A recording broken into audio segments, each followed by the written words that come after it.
Good morning to all. I am Dr. Raghunath Priyadashini, Professor of AC Department, Rohini College of Engineering Technology. In today's class, we shall discuss about the link budget analysis. So the link budget analysis, these are the calculations which relates to quantities that the quantities are the transmit power and the receive power. So when constructing satellite communication, the signal will be transmitted from the earth to the satellite, that is known as uplink, and when the signal is transmitted from the satellite to the earth, that is known as downlink. So for the transmission of signals between the satellite and the earth station, it consumes a large amount of power. So in this topic, so we are going to analyze the power calculation required for the communication of satellite and the earth station. So first of all, equal isotopic radiated power. So it's the key parameter in the limit budget calculation. So it is the equivalent isotopic radiated power, conventionally denoted as EARP. So here the maximum power flux density at some distance r. So that is the distance between the earth station and the satellite. For a transmitting antenna, we are considering the gain of the transmitting antenna as GT. So the maximum power flux density is given as psi m. That is the maximum power flux density, which is equal to GPS by 4 pi r square. So where G is the gain of the antenna, ES is the power from the source, and R is the distance between the source and the destination. So here the source and the destination are the satellite and the earth station. So let us consider an isotopic radiator with an input power which is equivalent to GPS, which will produce the same flux density. So hence this product is referred as EARP. So it is usually it is represented in terms of watts. So or it can be represented in terms of dB. So when we are representing it in terms of dB, EARP is equal to PS into G, which is dB. Next is the transmission loss. So when the signal is propagated in free space, there will be addition of losses. There are different types of losses will be there. Here we are going to consider about the free space transmission loss, feeder loss, as well as antenna misalignment loss. So these losses will be calculated, that is the power that is dissipated during this transmission, and the signal will be lost due to this losses.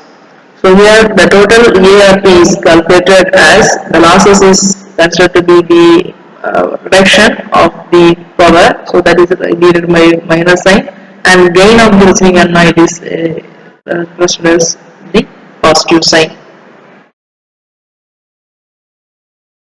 So next the formula that is for the losses for clear state condition is we can say the total loss is written as losses, which is equal to free space loss FSL.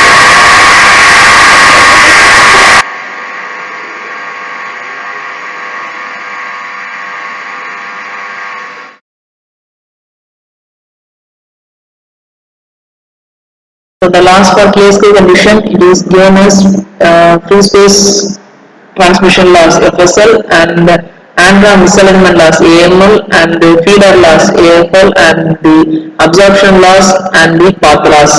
So the decibel indication for the received power is given as in terms of dB. The received power PR is equal to EARP plus gain of the receiving antenna minus losses. The total power, that is gain of the power of the received antenna, that is the power of EARP plus the gain of the antenna and minus losses. So everywhere the loss should be a reduction of the signal power, so it is divided by the negative sign. So next the losses uplink, and we are considering two cases. One is uplink and one is downlink. So uplink is in case of satellite communication, the communication from the earth station to satellite is known as uplink. Signal will be transmitted from the earth station to satellite is known as uplink, and it is mathematically indicated as carrier to noise ratio. That is the power of the uplink is given as carrier to noise ratio. Carrier means the power of the transmitted signal, and noise is the added noise whose power is NR. So in uplink it is written as U is equal to ERP in uplink plus gain of the antenna G by T minus the losses, and K is the constant. The earth station HPA has to supply the radiated power plus the transmitted feeder loss, which is feeder loss is given as TFL. So this includes the gauge filter and the coupler loss between the high power amplifier output and the transmitting antenna. So the power output of high power amplifier is given as power of the amplifier, which is equal to ARP minus gain as well as the losses. This is the downlink. So for downlink, the satellite circuit is downlink means the communication from the satellite to X station. So for uplink we are using a particular frequency, and for downlink we are using another one frequency. So the frequency for uplink and downlink will be different. So downlink represents the communication from the satellite to the X station. So here the source will be the satellite and the destination will be the X station. So here in this condition, the carrier to noise ratio is calculated, which is used to calculate the power. So carrier to noise ratio in downlink is given as C is the power of the transmitter signal from the satellite, and N0 is the added noise, which is equal to ARP for downlink and gain minus losses minus the constant. So combinedly, we can say that the uplink power is calculated and the downlink power is calculated, and from this both the powers are get added, which produces the link budget analysis. Thank you.